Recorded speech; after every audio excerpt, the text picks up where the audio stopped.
tayo ngayon kasi nga gusto natin ibalita itong unang-una na napakagandang balita na si Pastor Apollo Quiboloy ay pasok na sa listahan ng mga opisyal na kandidato sa pagkasenador sa 2025 election.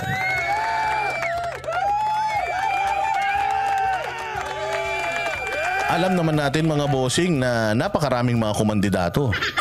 Oo, at sa mga kumandidato na yun, tatanggalin pa ng COMELEC yung mga nuisance, yung mga irereklamo, yung may mga kaso. So, na-finalize na po yung list ng pagkasenador at nandiyan po sa listahan ng pangalan ni Pastor Apollo Quiboloy. Ibig sabihin, yung first move nila na i-disqualify yung COC ni Pastor Apollo Quiboloy sablay. At yung mga black propaganda nila tungkol kay Pastor Apollo Quiboloy sablay. Oo, kasi kitang-kita talaga natin yung acceptance hindi lamang ng bansang kaharian ng KOJC kundi pati ng buong mga ng karamihan ng mga Pilipino. Maraming mga bashers pero pag tiningnan mo yung mga account nila nakalock.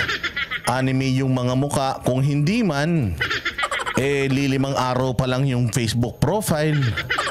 Lilima yung kaibigan, puros mga cartoons din yung muka. So dyan mo makikita na yung mga nakikita natin na ayaw, yung troll, yung mga bashers, pucha, wala pang mga pagkakakilanlan. Baka nga yung mga may-ari nung account na yan kay Pastor pa bumoto lahat yan. So kabang-kaba na talaga itong mga nasa Senado, kabang-kaba na yung DOJ, kabang-kaba na yung mga kawatan, kabang-kaba na yung mga nang alipusta sa kanila. Pero huwag kayong mag-alala. Katulad ng sinasabi ko sa inyo, wala sa puso ni Pastor Apollo Quiboloy ang paghihigante. Kung sakaling siya ay makaupo dyan, lahat ng mga pagkakamali nyo, lahat ng mga nakita niyang butas at lahat ng nakita niyang mga kakulangan sa batas natin kung bakit naabuso yung karapatang pangtao ng mga taga-KOJC at ng mga Pilipino, pupunan niya yan. Kaya wag kayong kabahan. Ikaw, Riza, wag kang kabahan. Kasi sa totoo lang, pag nagkita kayo ni Pastor Apollo, hindi kanya aawayin. Oo, baka nga pagdasal ka pa niyan Oo, nakunin ka na Hindi, wag kayong kabahan, wag kayong matakot. Doon sa mga kabang-kaba na, wag kayong kabahan. Kasi si Pastor Apollo Quiboloy, itinuro niya yan sa mga taga-KOJC na wag magtanim ng sama ng loob. So, lahat ng mga ginagawa niya sa kanya, I am sure, pinatawad niya na kayo. Kaya, relax lang. So, pasok na sa listahan si Pastor Quiboloy. Si Mark ng Models of Manila, nakita nyo ba doon sa listahan? Tingnan natin itong balitang ito mga bossing at ating reaksyonan. Pasok na sa listahan ng mga opisyal na kandidato para sa pagkasenador si Pastor Apollo Quiboloy ayon sa Commission on Elections o COMELEC. Samantala, mga akusasyon laban sa butihing pastor walang epekto sa mga botante. Si Margaret Gonzalez sa report. Sa inisyal na listahan ng COMELEC ng mga kandidato sa pagkasenador, pasok si Pastor Apollo Quiboloy. Sa isang media briefing, inisa-isa ni COMELEC Chairman Attorney George Garcia ang 66 na nasa listahan kung saan nga pasok na ang butihing. Ayan, tinan natin. Ano ba apelido ni Mark, ano ba ang apelido ni Mark, Models of Manila? Mark Gamboa. Naku, wala Nandito Rebillame, Willie Rodriguez, Victor, Sidula Nur, Philip Salvador, Chavit Singson, Tapad, sino ba itong mga to? Yan. So, yan, number 52, Number 52. Pastor at opisyal nang mailalagay ang kanyang pangalan sa balota para sa 2025 midterm elections. Matatandaan na mahigit 180 po ang naghain ng kandidatura para sa pagkasenador. Ang mga COC na mga ito ay dumaan sa deliberasyon at evaluasyon ng COMELEC Law Department at buong COMELEC and Bank. Basahin ko lang yung 66, mabilis lang.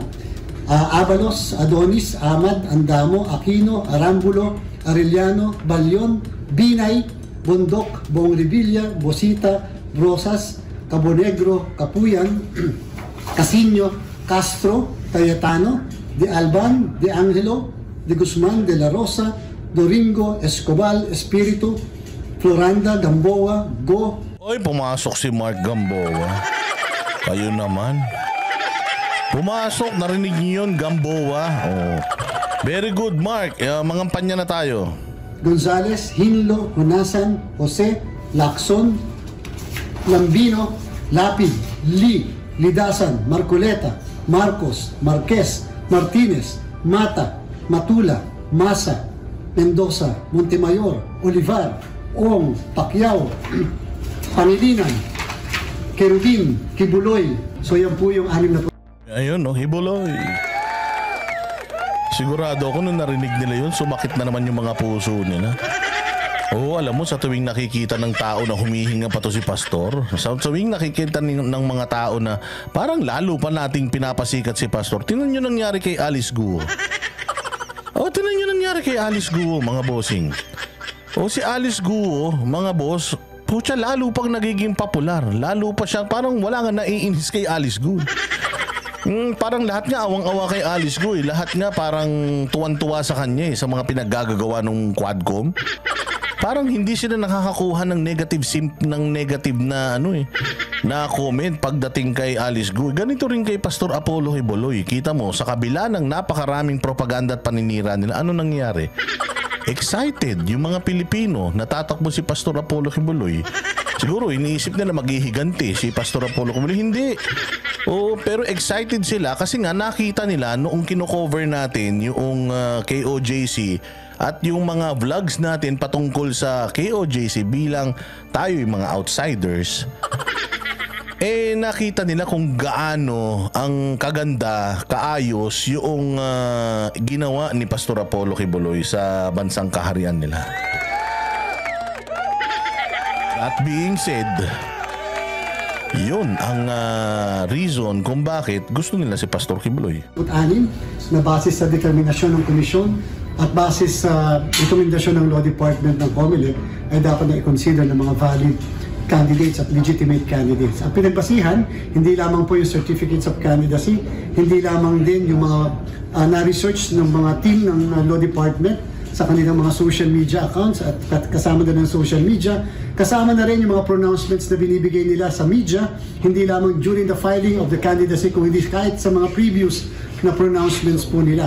Ayon kay Garcia, ang natitirang 117 na hindi pasok sa inisyal na listahan ay idadaan pa rin sa due process bago sila ideklarang nuisance candidates.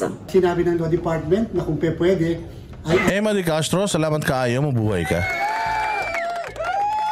Aprobahan yung recommendation nila na iparaffle sa 2 divisions ng COMELEC consistent sa decision ng... Sabi nga ni Maria Luz, sa ginawa nila kay Pastor, lalong minamahal ng mga tao. Totoo, kita mo. Si Abalos, minahal na ba ng tao? Hindi. Kasi alam ng tao na kupal. Alam mo yung mga Pilipino galit yan sa nang aapi. At lagi ang mga Pilipino gustong-gusto niyan sa mga underdog, yung mga inaapi, katulad ni Pastor Apollo Kibuloy. Oo, kaya mas lalong nagiging popular si Pastor. Mas lalong nagiging interesado yung mga tao kay Pastor. Korte Suprema sa kaso ng Cipriano versus COMELEC na kung saan kinakailangan bigyan pa rin ng due process. Yung 117. Sabi ni Simeona Rosales, yung may mga kaso wag isama. Kung tanga katulad mo, yung COMELEC, kung katulad nyo, kung katulad nyo ni Abalos na bobo, na yung may mga kaso hindi pa papasukin sa hindi pa pakandidatuhin. Talagang hindi pwede. Pero kung kaso pa lang, hindi pa naman napapatunayan ng korte. Kasi lahat naman pwede magkaso Kahit ikaw pwede kang kasuhan yung pagdi-display mo lang ng mukha mo, pwede nang ikaso yan. Lalo na kung hindi ka naman kagandahan. So kung ikaw ay accused pa lang, nakalagay naman yan sa rules. Kung ikaw ay convicted na, yun dapat hindi. Putragis. Kung akusado ka pa lang, presumption of innocence nga. So kailangan kung hindi ka pa naman nasisintensyahan, may karapatan ka pang tumakbo. Karapatan ka, miski ikaw, pwede kang tumakbo Out of the 183 na mga senatorial aspirants upang maipaliwanag nila kung bakit hindi sila dapat ideklara na nuisance candidates. Marami naman sa mga kababayan natin nagpahayag ng suporta sa kandidatura ni Pastor Apollo. Tiwala sila na malaki ang magagawa ni Pastor Apollo sa Senado, gaya ng nagawa nito sa kanyang kongregasyon. Yun mga bossing. Yung pagpapakita natin ng kung ano meron doon ng organic to mga boss ha. Uulitin ko, pinapunta po kami dyan ni Pastor Apollo Kibuloy dahil kami ay staunch critic nila. Ako, ang dami kong sinasabi tungkol sa kanila. Ang dami kong mga negative na mga statement tungkol sa kanila nang hindi ko pa naman sila kilala. Mahilig kasi tayong mga Pilipino, ganyan eh. So hindi naman natin sila kilala pero ang dami nating sinasabi mga statements against them. So ang ginawa ni Pastor Apollo Kibuloy, they invited us sa loob. They invited us sa loob tapos wala silang sinabi sa amin na ganito ganito. Yung hindi kami parang pumasok sa orientation, hindi ganoon. Nung pumunta kami dyan, marami na kaming mga katanungan sa isip namin. Actually, nag-usap-usap nga kami ni Banat Bay. Ako pa lang noon si Banat Bay at saka si Coach Oli. At saka yung iba pang mga kasama natin na vlogger. Nag-usap nga kami tatlo, ba't tayo papatawag? Wala, baka papatawag tayo kasi baka gulpihin tayo ng mga yan kasi binabanatan talaga namin sila, si Banat Bay, ako, si Coach Oli, binabanatan talaga namin yung mga yan. Kasi katulad din ninyo, we are quick to judge. Michelle Mangarin, maraming salamat ha. Pero binabanatan na namin sila. So pagpasok namin doon, sabi namin, sige, subukan natin, bigyan natin ng chance kasi ano pa nga nun ang sinabi pa nga nun is dinner lang with PRRD. So syempre PRD. So punta kami, pero sabi namin bakit tayo pinapatawag ni Pastor Kibuloy? Tingnan natin. So pumunta kami dun. Hindi namin siya nakita. Pagdating namin, hindi namin siya nakita. Isang buong maghapon yun. Isang buong maghapon, meron lang naka-assign sa amin na isang worker nila at sabi, we just want to show you around. So, pinakita nila sa amin lahat, ito po yung aming dome. Pinaliwanag nila kasi po, ito po yung dati naming simbahan. Pasok po tayo, ang liit-liit, madami po kami. Kaya pinagawa po namin yan dome para magkasya na kami lahat. Kasi usually kapag nag-worship kami, hindi kasya dyan lahat, yung iba nasa labas. So, at least kapag malaki na yung yung sambahan namin, kasya na kaming lahat. Tapos tingnan niyo po yung paligid, ito po yung school namin, ito po yung med school, ito po yung ganito, ito po yung ganyan, ito po yung so inikot nila kami. Tapos hindi nila kami binawalan na makipag-usap kahit kanino. Bawal kausapin yan. Walang ganun. So kahit sino yung gusto namin kausapin, Silver Q, salamat po Kahit sino yung gusto namin kausapin sa loob, walang restrictions, wala silang instruction. Marami kaming tanong, sagutin namin yung mga tanong namin by means of yung experience namin. So gabi na namin na-meet si Pastor Apollo Kibuloy. Imagine mo, maaga pa nandoon na kami. Paikot-ikot na kami doon, pawis na kami. Vlog kami dito, vlog kami dyan. Ang ganda dito, ganun kami lahat. Pagtingin namin, pag may nalaglag na dahon, binawalis kagad. Tapos, sabi ko, ang tindi ng mga tao rito, sobrang disiplinado. Tapos makikita mo, bukas naman yung gate nila. So parang wala namang inaalipusta dito, katulad ng mga naririnig natin. Tapos, mukhang lahat ng taong makausap namin doon, parang lahat naman sila edukado. Walang nahihiya kahit yung nagwawalis lang ng dahon sa kanila. Pag kinausap mo, very confident na may kipag-usap sa'yo kung anong lingwahe gusto mo. English, Ilocano. Tapos, mayroon pa silang mga international community. Meron pa silang Ukraine community, Brazil community. Meron pang mga African. So sabi ko, ibang klase itong na to. Ang laki na itong property na to. So lahat, binuntahan namin nung araw na yun. Tapos nung gabi, doon na namin na-meet sa dinner si Pastor. Kumakain na kami, tapos na kaming kumain. Bigla siyang dumating. Tapos pagdating niya, kinamayan niya kami. At ang sabi niya kagad sa amin, yan ang gusto ko sa inyo kasi binabanatan niyo ako. Yan ang gusto namin sa inyo. Ikaw, Banat Bay, ang gusto ko sa iyo is wala kang bias. Talagang lahat binabanatan mo. Kahit na kung kaibigan ako ni Duterte, binabanatan mo ako. Yun ang gusto ko sa iyo.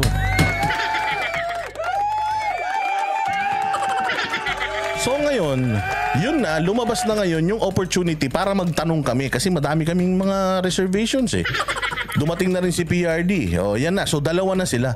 Nagtatanong na kami ngayon kay Pastor. Parang pinayapa niya kami na huwag kayo mahiya sa akin. Okay lang, mabait ako, ganun.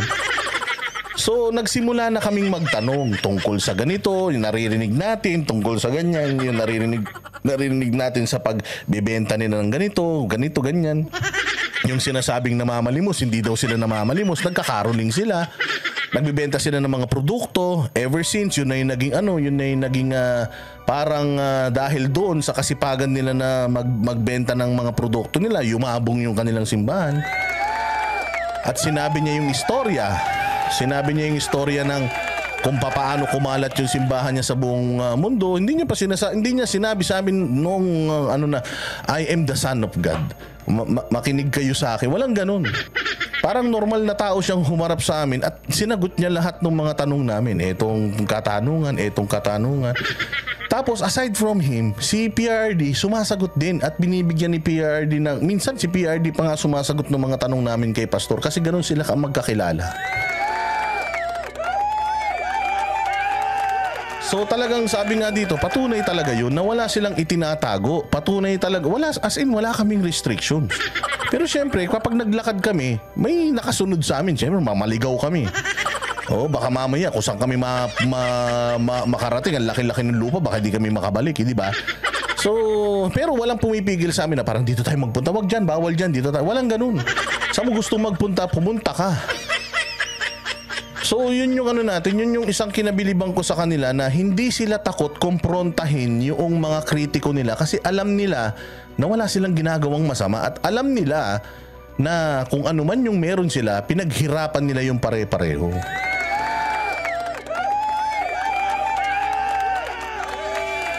Tapos doon niya na in-explain sa amin kung ano yung mga kaso niya, ano yung mga nangyaring kung bakit siya kinasuhan. Kasi yun din ang tanong namin kasi Pastor, di ba nagsasalita na siya na gusto siyang dukutin ng Amerika. Sinasabi ko pa, dukutin, sino ka ba? Gano'n ka ba ka-importante para dukutin ka nila? Hello? Pa-VIP ka naman masyado. Ganun pa ako nung magano sa kanya. Ngayon, pinaintindi niya sa amin kung bakit siya gustong i-rendition, bakit siya gustong kunin at gustong patahimikin. At bakit siya gustong patayin. So, nagising kami lahat sa katotohanan dahil nga hinarap nila kami at lahat ng mga tanong namin sinagot nila at walang script yun. So, to cut the long story short, dahil doon sa mga content natin na ganun, dahil sa personal experience natin, dahil sa mga pagsagot natin sa mga bashers every time na may mga nagbabash sa atin tungkol sa KOJC, tinan nyo ngayon, wala na. Wala na nagbabash ngayon ng mga taga na sa KOJC dito kasi napapaliwanag natin sa kanila kasi nga kami mismo, basher din nila kami. Pero ngayon, nalaman namin yung katotohanan o kami na ngayon yung nagpapaliwanag dun sa mga hindi nakakaintindi katulad namin noon.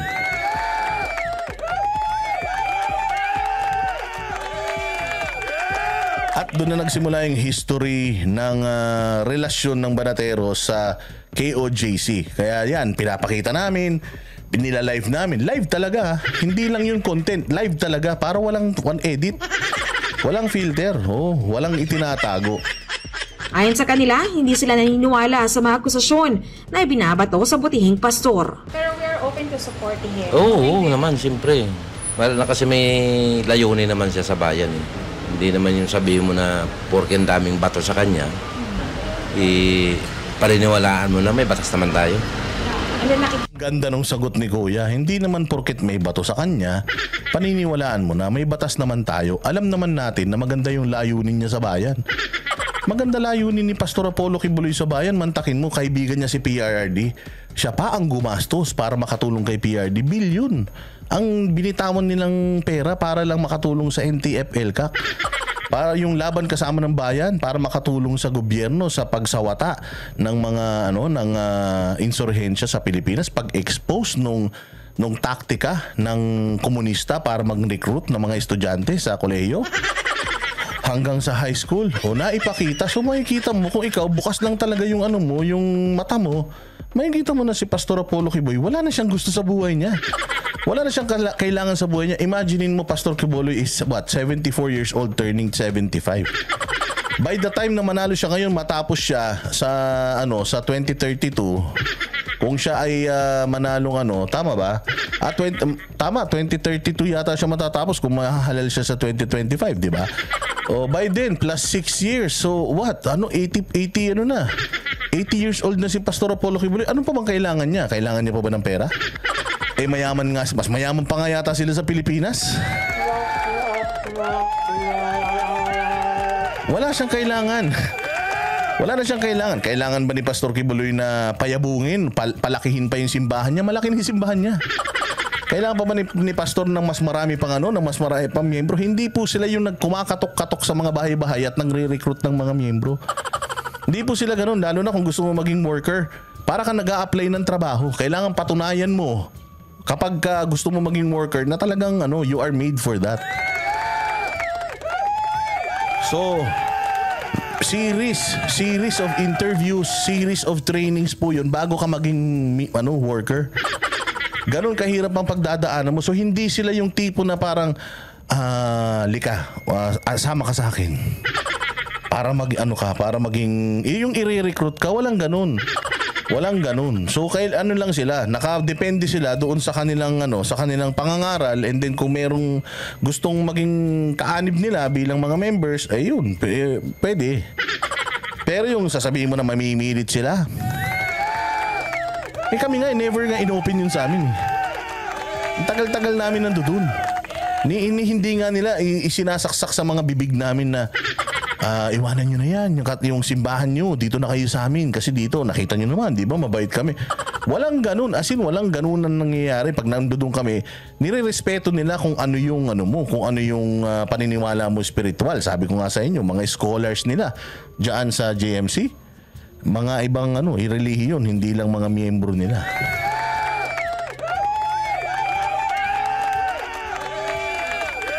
So ganun yun, hindi yun katulad ng ibang simbahan na putya yan, kala mo Kala mo pag nag-recruit, akala mo fraternity, hindi sila ganun.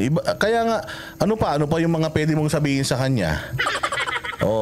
Ano pa yung pwede mong magnanakaw siya? Hindi madami silang pera Wala, mantakin mo. Siya nga ang pinuno ng simbahan nila wala nga property na nakapangalan sa kanya.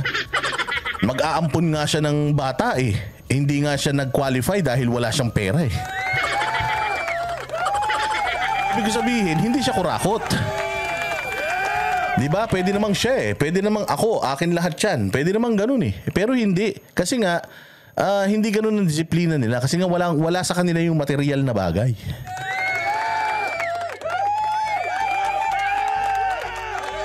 Ano pa yung pwede nilang tingnan makitang negatibo kay Pastor? Yung political dynasty? Wala, di nyo nga kilala yung mga kapatid niya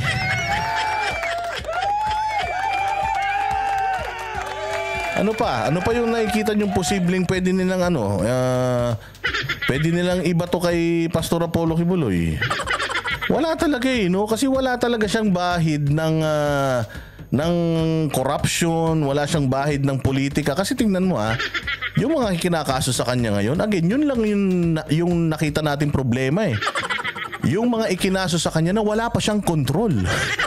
Wala siyang kontrol sa kung ano yung mga ikakaso sa kanya dahil nga siya ay dumikit sa sa mga Duterte kaya ayan ang nangyari sa kanya, yung na-dismiss na kaso binuhay na naman.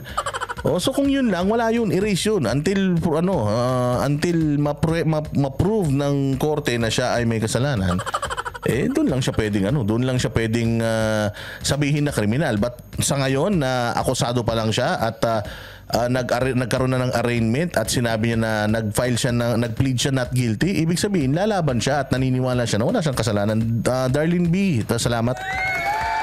Nakikita naman natin yung mga comments natin ni Pastor. Lahat naman yan.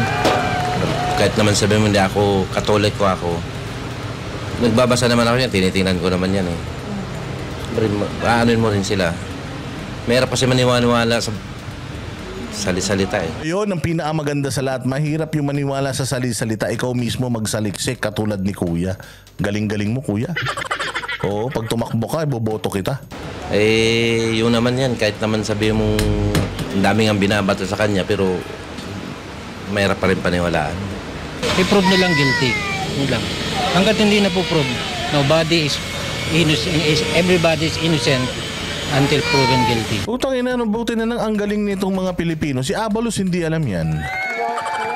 si Abalos, si Risa Ontiveros, si Miko Clavano, si Boying Rimulya, si Marbil. Hindi nila alam yung salita na yan. Buti pa to si Kuya, nasa sari-sari store lang. Pero alam niya that everybody is innocent until proven guilty. Mahiya naman kayo. Kapal ng mga mukha nyo. Risa Ontiveros, mahiya ka naman. Mabuti pa si Kuya, alam. Benhar Abalos Jr. Mahiya ka naman sa balat mo. Abogado ka pa naman. DILG secretary ka. Dati kang mayor.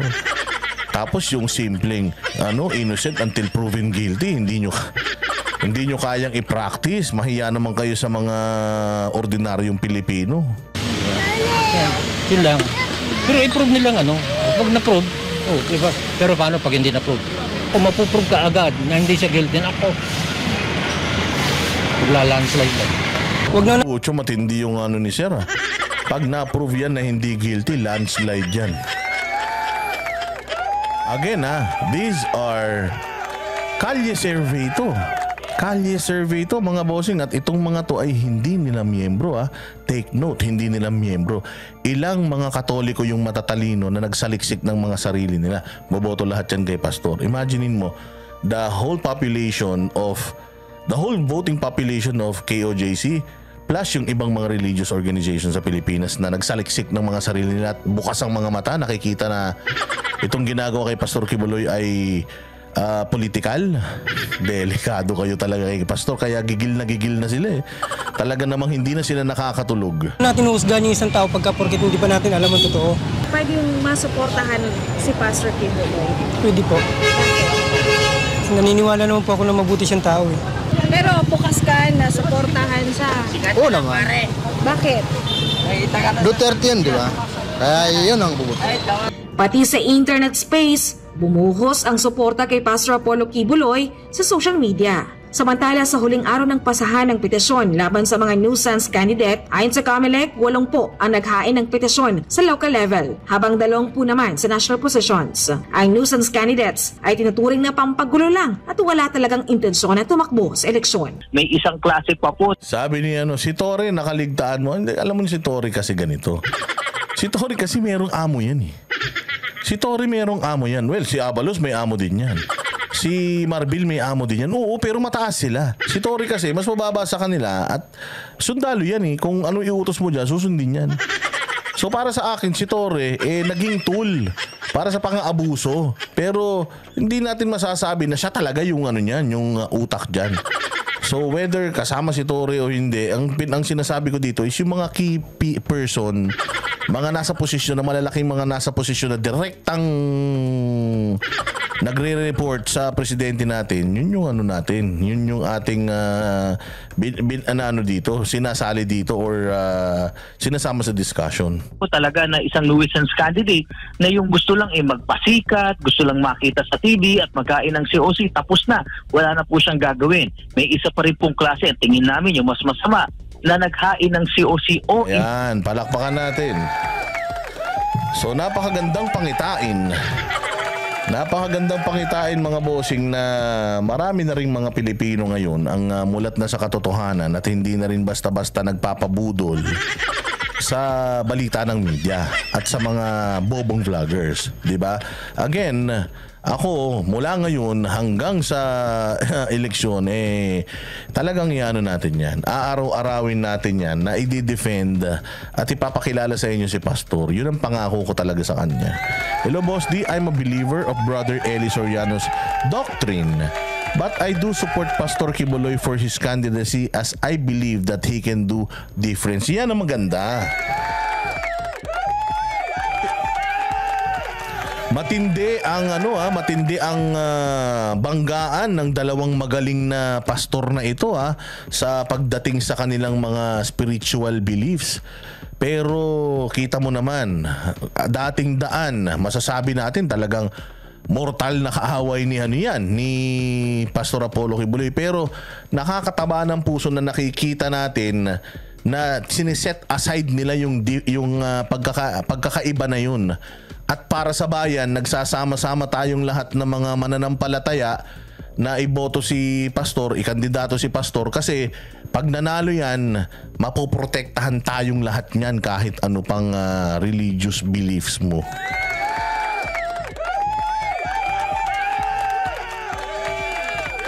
Kaya maraming salamat, Mario. Mabuhay ka at sana ay yung mga kapanalig ninyo sa ang dating daan ay sana po ay samahan kami na tulungan si pastor para magkaroon naman tayo ng matinong tao dyan sa gobyerno. Wala akong problema kung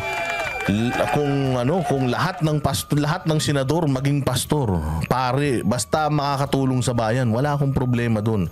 So kung lahat ng kung gusto nyo, pati yung mga ministro ng iglesia, pwede rin naman silang tumakbo sa politika. Kung gusto rin nilang kung gusto nilang pagandahin ng bayan natin, susuportahan natin yan. Basta makikita natin na walang bahid ng kasamaan at korupsyon, walang problema yan. Tama, Mario. Not about religion. It's about the person who can make a difference for our country. Galing!